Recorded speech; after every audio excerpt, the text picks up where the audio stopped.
Rap Ràdio presenta Connexió Mèxic.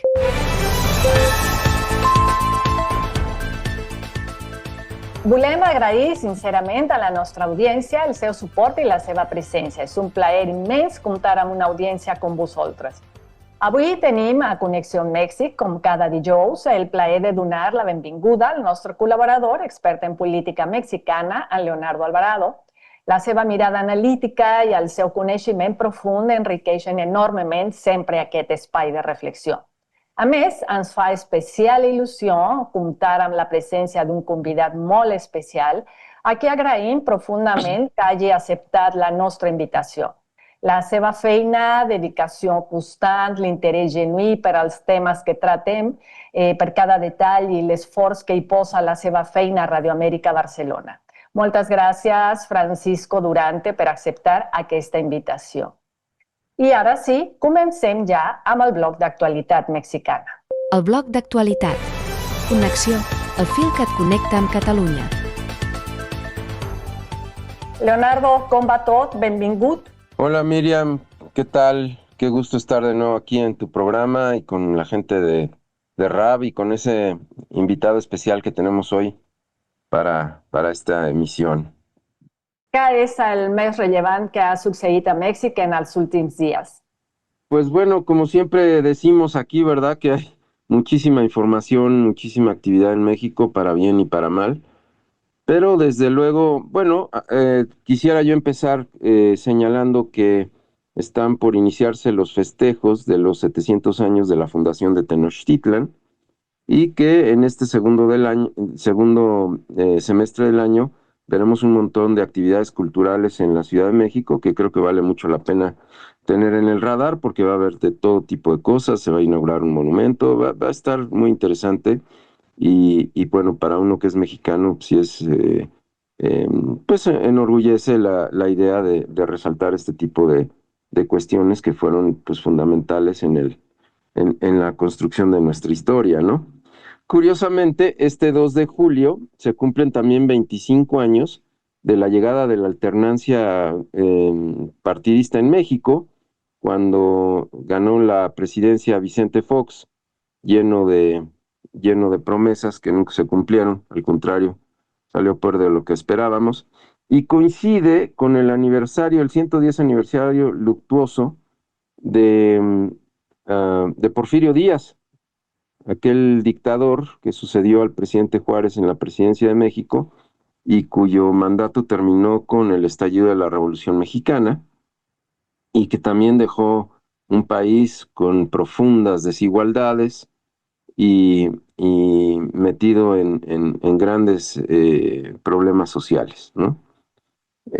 Dicho lo cual, pues tendríamos que pasar con algo más de actualidad que parece ser como que la historia de siempre. Yo creo que ya podríamos hacer aquí una serie para una de estas plataformas, que son un capítulo nuevo de las permanentes agresiones que recibimos de parte del gobierno de los Estados Unidos, ¿no? Y para no variar, esta semana también tuvimos un par de eventos muy destacables. No sé, si no fuera tan dramático, podría ser hasta cómico, pero la secretaria Bondi, en una comparecencia ante su propio Congreso, cuando la cuestionaron sobre la seguridad nacional, dijo que pues los adversarios de los Estados Unidos eran desde luego China, Rusia, Irán y México, ¿no?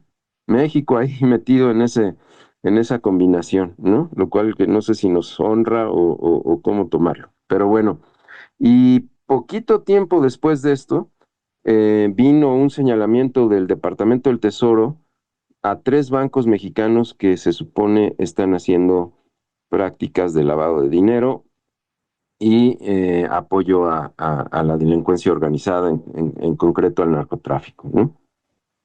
La respuesta de la presidenta Sheinbaum no se hizo esperar en ambos casos y señaló, bueno, dijo que se sigue trabajando lo cual es cierto, ¿no? Si revisamos, creo que desde que tomó posesión el presidente Trump, ha habido algún funcionario mexicano en Washington tratando de de rescatar algo de dignidad de todas las cosas que se dicen sobre México, ¿no? Y efectivamente hay comisiones que se están trabajando, lo cual nos deja ver que es un gobierno que no respeta los acuerdos y que le encanta poner al público una serie de cuestiones que deberían de ser tratados de manera, eh, pienso yo, más privada, no por ocultarle a la gente, sino por las implicaciones que esto tiene, ¿no? Entonces, la presidenta Sheinbaum dijo que pues no éramos piñata de nadie y yo estoy con ella, pero sí somos, ¿no? Porque cada vez que hay algo que decir, cuando el gobierno del presidente Trump empieza a hacer agua, no le salen bien las cosas, tiene que buscar enemigos externos y el preferido, además de los tres antes mencionados, es México, ¿no? Ya logró militarizar la frontera, ahí sí en serio, sobre todo en toda la parte oeste, desde California hasta Texas, Arizona y demás, donde se ha destacado miembros del ejército norteamericano, un despliegue que en otras latitudes tendría que considerarse extraordinariamente violento y amenazante, ¿no? Eh, no todas las fronteras del mundo están militarizadas y la nuestra, una de las más importantes, sí lo está, ¿no? Eh, y este señalamiento que se hizo de los bancos mexicanos también tiene como muchas implicaciones de orden político, ¿no? Porque aunque sí se mencionan operaciones concretas, ¿no? Que han hecho estos bancos de transferencias, pues pareciera ser hasta ahorita, sin las pruebas presentadas, que el pecado más grande que han cometido estos bancos es transferir dinero a China para pagarle a proveedores, de clientes a proveedores de cosas que han comprado. Por supuesto, se les acusa de que son precursores de fentanilo y que están involucrados en el tráfico de estupefacientes, ¿no? Casualmente, dos de estos bancos pertenecen a Alfonso Romo, otrora jefe jefe de coordinadores del presidente López Obrador, ¿no? Y también ya se dijo que el Departamento de Estado está preparando una lista de una serie de narcopolíticos que hay en México. Y bueno, al final, como no acaban de presentar ninguna prueba sólida, y además el manejo de la información sigue siendo muy asimétrica. Por ejemplo, todavía no sabemos qué pasó con el secuestro del Mayo Zambada en Sinaloa y que ha convertido ese estado en un auténtico baño de sangre. Nada más al principio de esta semana hubo una serie de asesinatos muy violentos en aquella entidad, a pesar de que la Guardia Nacional y el Gabinete de Seguridad ha estado trabajando fuertemente en ese lugar, pero pues como suele suceder con los Estados Unidos, ellos toman sus decisiones injerencistas al fin y al cabo. No en balde tenemos un embajador que ahorita ha mantenido muy bajo perfil, pero pues que sabemos que tiene un historial bastante, vamos a decirlo así, calificado en este tipo de estrategias de desestabilización de gobiernos, ¿no? Y lo que me llama la atención también es que hay un grupo de mexicanos, y no son pocos, no podría contabilizarlos, pero sí pretendo saber más o menos en qué sección socioeconómica se encuentran, que han celebrado todas estas cosas, ¿no? Y que ya acusan que muy pronto vamos a ver al presidente López Obrador enjuiciado y por lavado de dinero. O sea, les encanta echar las campanas al vuelo con esto.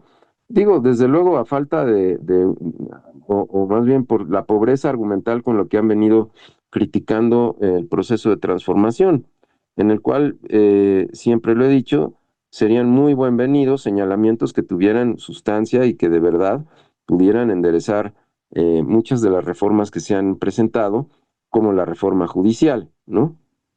Eh, Así que en la agenda norteamericana, además de esto, la Suprema Corte de Justicia en aquel país le da otra victoria al presidente Trump al concederle esta iniciativa de que los nacidos en Estados Unidos, hijos de inmigrantes, no tengan la nacionalidad norteamericana simplemente por el hecho de haber nacido. Y entonces hay 28 estados de la Unión Americana donde si uno nace ahí, pues no tiene nacionalidad para fines prácticos, tendrá que buscar la de los padres.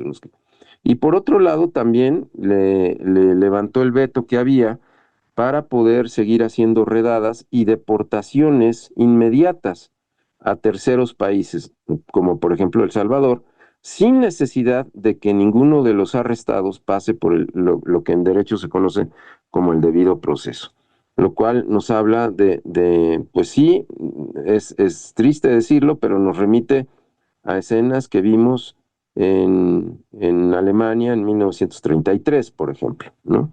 O sea, de ese calibre son este tipo de iniciativas que ha tomado el presidente Trump.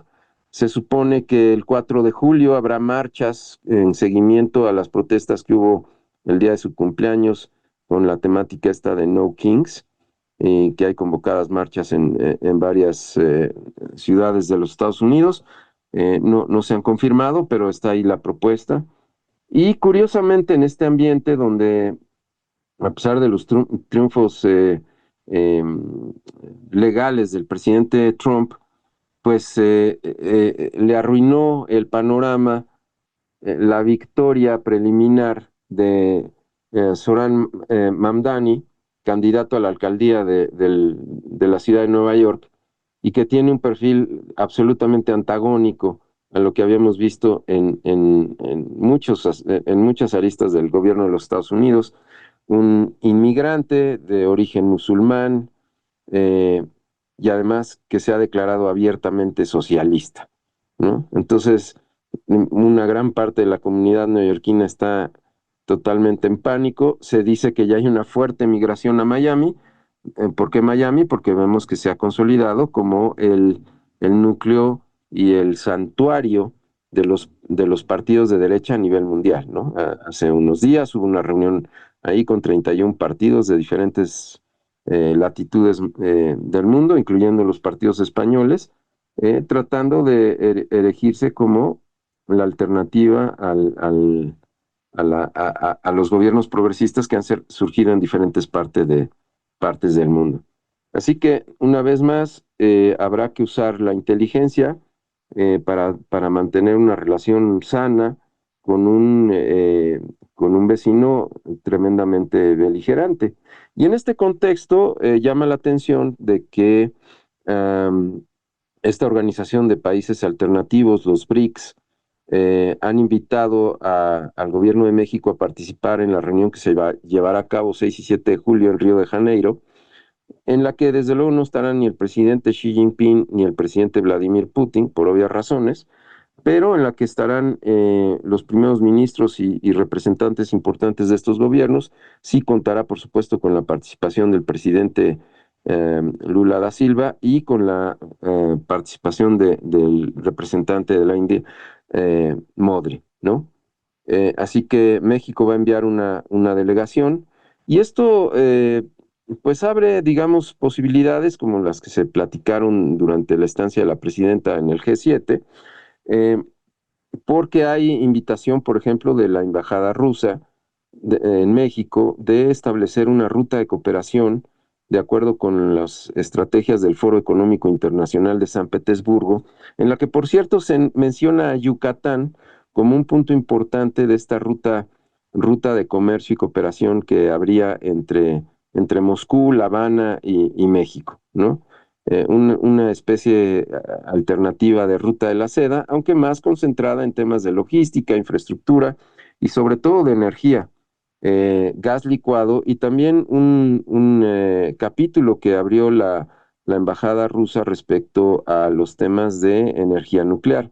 México no está apostando por la energía nuclear, sin embargo tenemos una planta importante que es Laguna Verde en Veracruz y que evidentemente no le vendría mal una actualización tecnológica, por ejemplo, ¿no? Porque además otra vez salió a relucir la enorme dependencia que tenemos del gas norteamericano para proveer de la energía eléctrica que necesitamos en México, en todos los órdenes, no solamente en el industrial, sino también en el doméstico. Así que pues bienvenida sea la propuesta de los BRICS. No sé si vayamos a ir tan lejos como lo hizo Colombia, que Colombia ya firmó un acuerdo con el nuevo Banco de Desarrollo, este organismo de los BRICS, que es una alternativa al Fondo Monetario Internacional y que, por cierto, dirige la expresidenta y economista Dilma Rousseff, ¿no? Así que bueno, pues a ver qué nos depara de estas reuniones y acercamientos con los BRICS. Recordemos que China también le interesa mucho el acercamiento no solo en la región, sino con México también. Así que pudiera salir de ahí algunos proyectos que sean interesantes, pues sobre todo para México, ¿no? Y por lo que refiere a la política interna, pues desde luego habrá que mencionar las 22 iniciativas de ley que se están discutiendo en el Congreso, entre las cuales las más importantes han sido la ley de la Guardia Nacional, la ley de telecomunicaciones, la ley general en materia de desaparición forzada y búsqueda de personas, la Ley General del Sistema Nacional de Seguridad Pública y la reforma de protección y cuidado animal, que podría tener implicaciones fuertes, por ejemplo, para la evolución de la fiesta taurina, particularmente en la Ciudad de México, ¿no? Porque ahí se encadena con una serie de cosas que probablemente termine con esta industria, lo cual es un tema delicado porque si bien desde luego la ley de protección animal en el mundo de hoy es fundamental, debemos reconocer que en esa industria hay muchas familias que participan y que su, digamos, replanteamiento no va a ser sencillo, ¿no? Em, y bueno, también vienen reformas en tema de lavado de dinero que nos lleva a este tema con los bancos mexicanos, porque la intención del Departamento del Tesoro al marcar estos bancos que francamente tienen una participación muy pequeña en las operaciones mexicanas, pero sí ponen en entredicho, por ejemplo, toda la legislación mexicana al respecto, porque se les acusa de que no hubo la supervisión correcta ni los controles necesarios para identificar este tipo de operaciones de carácter sospechoso. Por supuesto, habría que voltear a ver qué está pasando en los Estados Unidos en ese respecto, porque si hay alguien que lava dinero y en cantidades industriales, pues son los bancos norteamericanos, y eso ya se ha reportado en diferentes ámbitos y en diferentes momentos de la historia, y que siguen, de hecho fue uno de los cuestionamientos cuando el presidente Trump decide nombrar a los carteles mexicanos como organizaciones terroristas y todo lo que eso implica, pues a las fábricas de armas y a los bancos van a estar terriblemente implicados en semejantes señalamientos. Pero bueno, eh, vamos a ver cómo evoluciona esto, si verdaderamente presentan pruebas y verdaderamente si esto pasa al orden penal o se queda simplemente pues, en señalamientos como ha pasado con otras cosas en el pasado, ¿no? Así que, pues bueno, quedará pendiente para que platiquemos después de este tema de la Suprema Corte de Justicia y un caso emblemático de evasión fiscal en el que está involucrado uno de los millonarios más importantes de México y quien ya de plano tiene un pleito casado con el gobierno federal, pero que a todas luces, pues está a nada de convertirse en un evasor fiscal. Así las cosas hasta ahora, Miriam. Muy bien, Leonardo. Volviendo a las declaraciones de Pambondi, ¿qué consecuencias podría tener esta narrativa en la percepción pública y en las políticas hacia México? Mira, pueden ser muchas o nada, ¿no? Porque estas declaraciones, de hecho, ella lo dice en un contexto en el que está siendo cuestionada por su propio Congreso de las actividades que está haciendo para hacer protección de las fronteras y la seguridad nacional, ¿no? Entonces, ya existen iniciativas muy concretas como esto, ya los cárteles de la droga ya han sido mencionados eh, como organizaciones terroristas, pero habría que ver si viene una iniciativa ya más profunda en el orden judicial. Lo que pasa es que si quieren dar ese paso, no sé cómo le van a hacer para no implicar a empresas y bancos norteamericanos en esto, ¿no? Porque están íntimamente relacionados. Entonces, probablemente se quede simplemente en estas acusaciones, que no será la primera vez que hacen, en las que, pues lo único que tienen son objetivos, vamos a decirlo así, electorales, ¿no? en ver en decirle a las bases que efectivamente se está trabajando contra los enemigos de la nación, entre los cuales se encuentra México, porque además la manera en como el público norteamericano recibe el ataque que hizo el gobierno norteamericano contra Irán, pues no fue para nada positivo, ¿no? Al contrario, lo ven como algo pues bastante fuera de contexto y sin ninguna razón de ser, y totalmente provocado por la presión de Israel, ¿no? Así que es probable que no pase a mayores. Lo que sí va a pasar, de eso estoy seguro, es que durante toda la administración del presidente Trump, una y otra vez, de alguna manera, vamos a estar recibiendo diferentes tipos de agresiones. Algunas con mayor profundidad jurídica y legal, y otras simplemente que se van a quedar, justo como tú lo dices, en esa narrativa, en lo que, entre otras cosas que se pretende, es pues desprestigiar al gobierno de México y su actividad en general, no? Doncs moltes gràcies, Leonardo, per la teva capacitat d'anàlisi, el coneixement profund del context i sobretot per la manera com ens apropes a realitats sovint complexes i, sens dubte, d'un valor immens per a aquest espai. Gràcies de nou, Leonardo, i que vagi bé. Gràcies, Míriam, encantado de estar aquí. Som el fil que et connecta amb el país. Connexió cada dia a RAP Ràdio. Dilluns, Connexió Luxemburg. Dimarts, Connexió Argentina.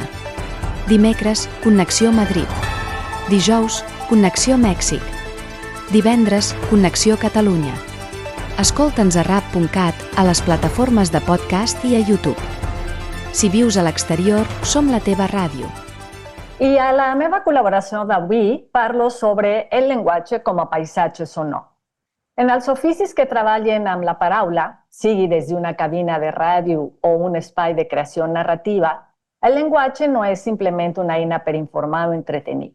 És un teixit viu, una matèria sensible, capaç de construir significats, sí, però també de sostenir emocions, crear climes i deixar empremta en qui escolta.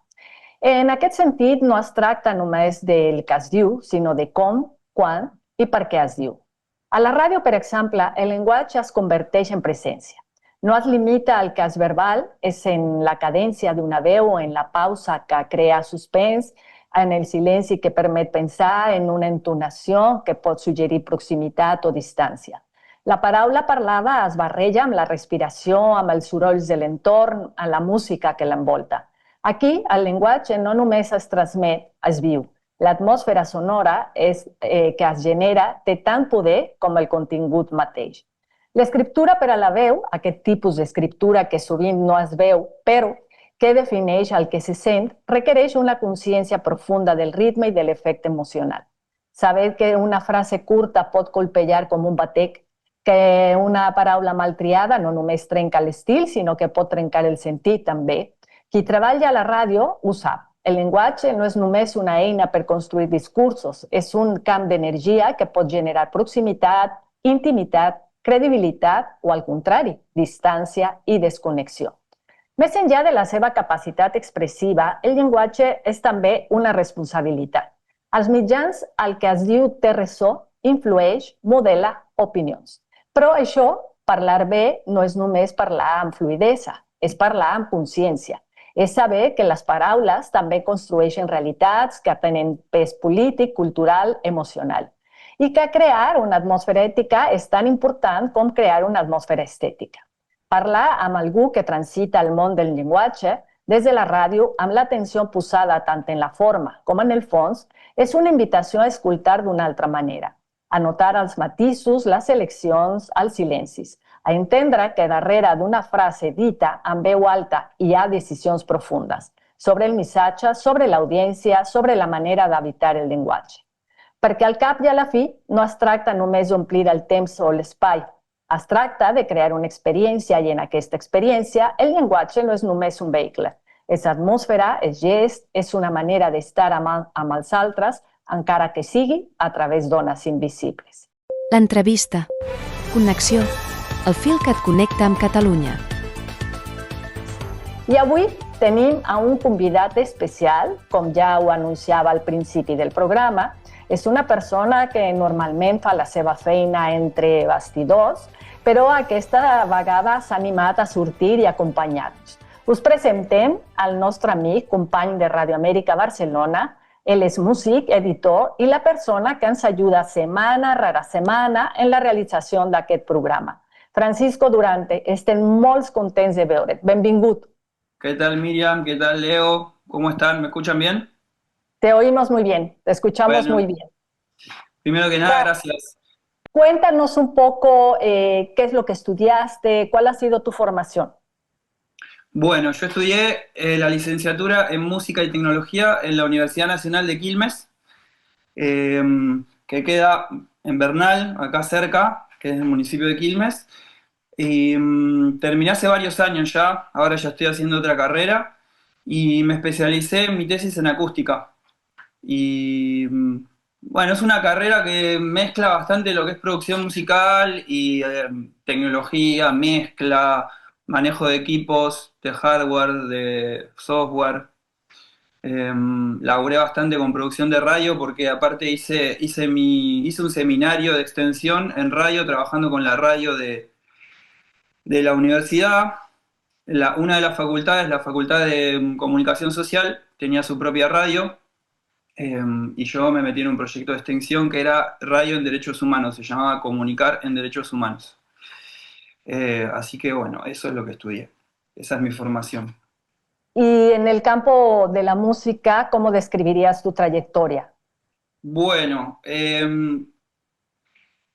de chico toqué instrumento, intenté estudiar una carrera de instrumentista, no me fue tan bien.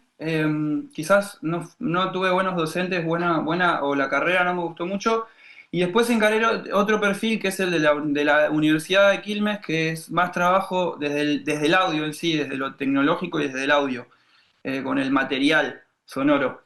Y abandoné bastante el instrumento y lo estoy retomando ahora, por eso cuento esto. Pero la carrera me llevó para algo que me apasiona mucho, que es, yo además soy constructor. Estudié en una escuela técnica y salí como maestro mayor de obras, entonces trabajo en construcción hace bastante tiempo, específicamente trabajé bastante tiempo en construcción natural, y como una forma de encontrar, de poder unificar los dos mundos, me empecé a meter en acústica y específicamente en acústica de espacios. Entonces me fue llevando por ese lado la carrera, terminé haciendo una tesis en acústica específicamente la acústica de un espacio natural en el norte de Argentina.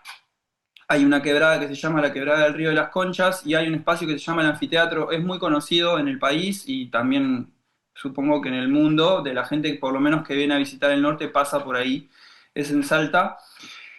Y a la vez siempre buscando conectarlo con las músicas tradicionales, las músicas folclóricas, porque es algo que también me apasiona. En un momento me empezó a gustar mucho, me gustan todas las músicas folclóricas, no solamente las de Argentina, digamos, todas las músicas de raíz popular.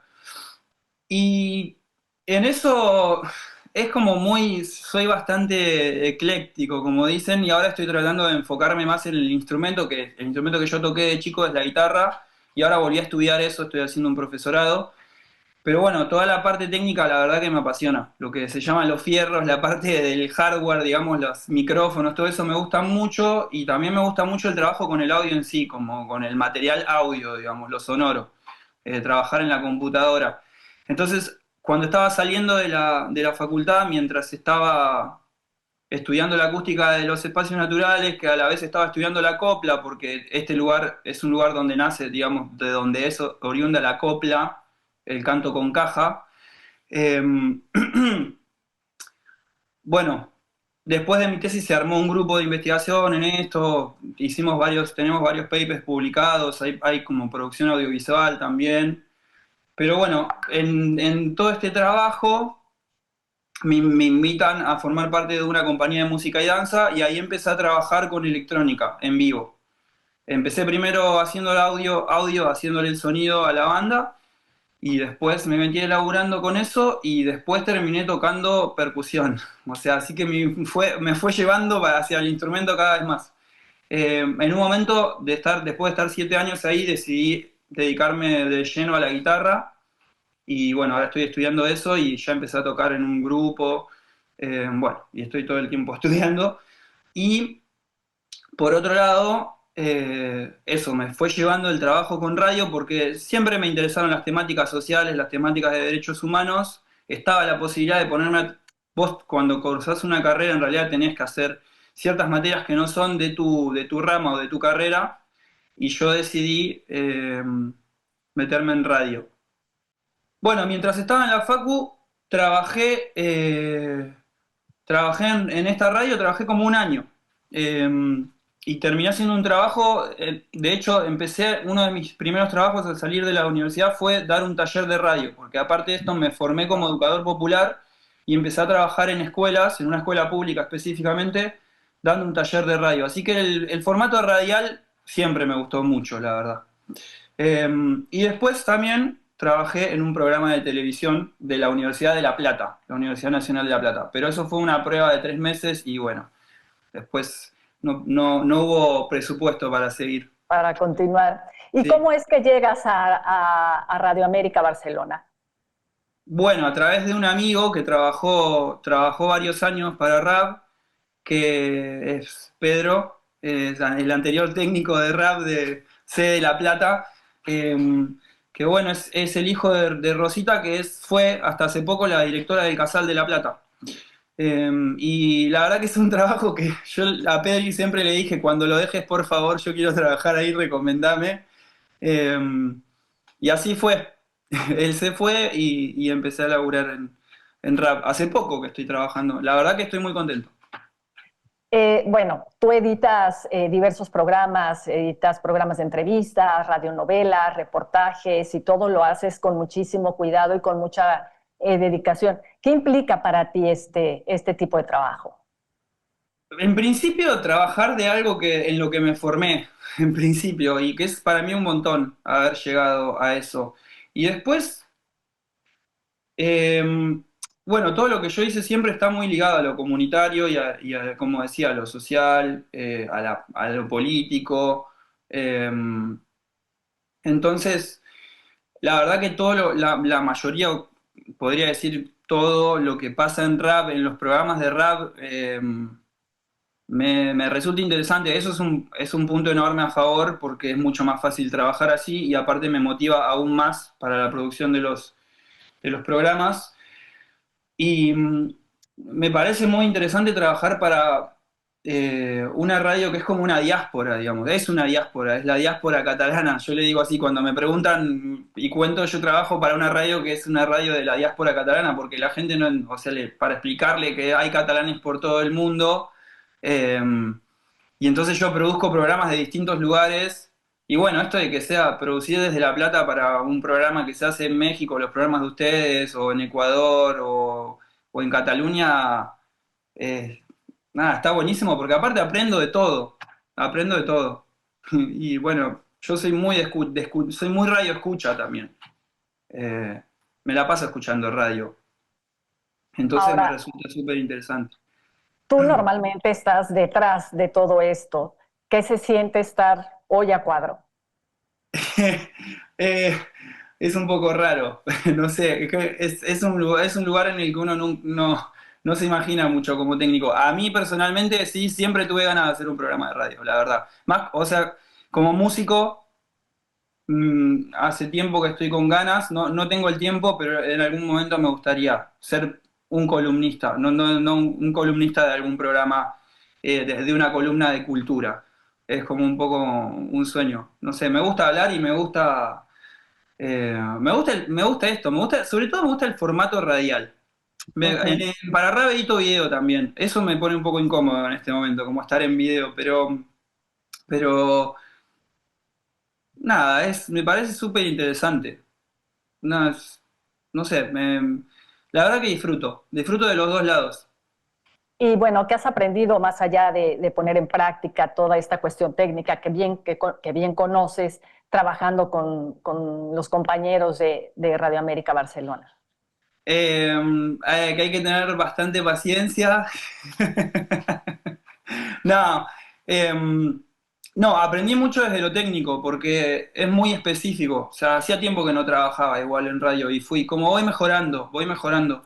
Y no, aprendo mucho de Cataluña sobre todo, eso también es muy interesante, aparte de todo lo demás, sobre todo es en la temática, digamos, el trabajo técnico por ahí como radial en complejidad en comparación a lo que yo he hecho en producción de audio, de música, es más sencillo, pero uno siempre va mejorando.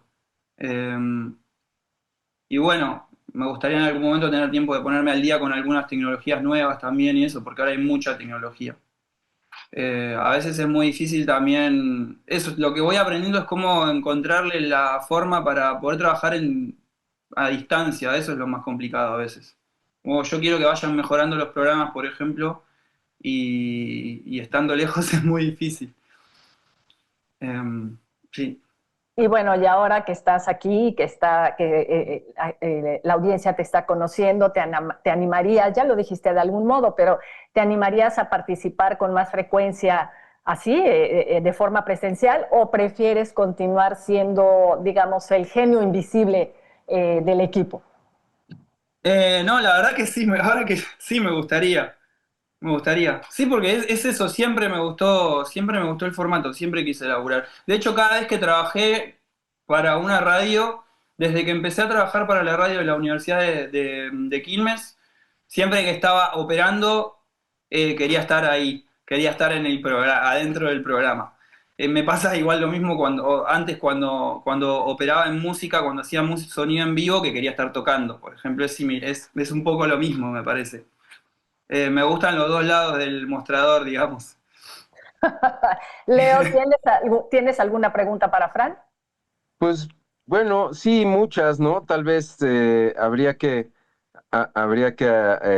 invitarlo a otros programas para platicar de eso, pero me llamó la atención ¿cómo se llama? Su curiosidad por la acústica, algo que yo comparto, desde luego no al nivel de él, pero que lo invito a que venga a México y que se dé una vuelta por todas estas zonas arqueológicas, porque vas a encontrar cosas impresionantes de la acústica, como el pararte al pie de una pirámide maya y al aplaudir, escuchar el sonido de un quetzal, por ejemplo, ¿no? O estar en Teotihuacán y darte cuenta que hablando muy bajito se te puede escuchar a 60, 70 metros de distancia como si estuvieras hablando a la oreja, ¿no? Entonces, muchas cosas aquí que pudieran ser muy interesantes para este tema tan apasionante que es el de la acústica. Sí, No, Leo, perdón. perdón, no, es que quiero decir algo respecto de Adelante. Chichén Itzá y eso. Yo lo estudié cuando hice mi tesis. Eh, Son cosas que te vuelven loco. O sea, cómo manejaban la acústica esas civilizaciones. Lo del canto del Quetzal en la escalera es una locura. Después hay otro lugar que se llama Huancar. No me acuerdo si es en México o en Perú, pero también pasa algo similar, que hablas desde muy lejos y se escuchan en todas las habitaciones. Hay cosas de acústica, de arqueoacústica que le dicen que yo estuve estudiando mucho para hacer mi tesis, que sí, la verdad que es algo que me apasiona mucho. Y sí, tengo que ir a México a conocer esos lugares porque dicen incluso que podés hablar desde una pirámide a otra, pirámides que están, no sé, a cientos de metros o incluso kilómetros, estás en la punta de una pirámide y podés comunicarte. Hay cosas muy increíbles. Doncs Frank, quan vulguis ja saps que pots venir quan tinguis temps i també quan vulguis. Moltes gràcies per acceptar aquesta invitació, per la teva feina, per les teves suggerències que han enriquit musicalment algun dels nostres programes i sobretot per la teva amistat. Que la música i la tecnologia continuïn avançant plegades. Gracias, Mir, gracias, Leo. Y bueno, quiero agradecer eso a todos los escuchas de rap y sobre todo a Cristina y a Germán, que bueno, que siempre están ahí, y a toda la gente que trabaja para rap. Así que un placer estar de este lado. Gràcies de nou, Fran. I gràcies també a tots i totes que ens escolten i em veuen. I fins aquí la emissió d'avui de Connexió Mèxic. Ens trobem al proper programa.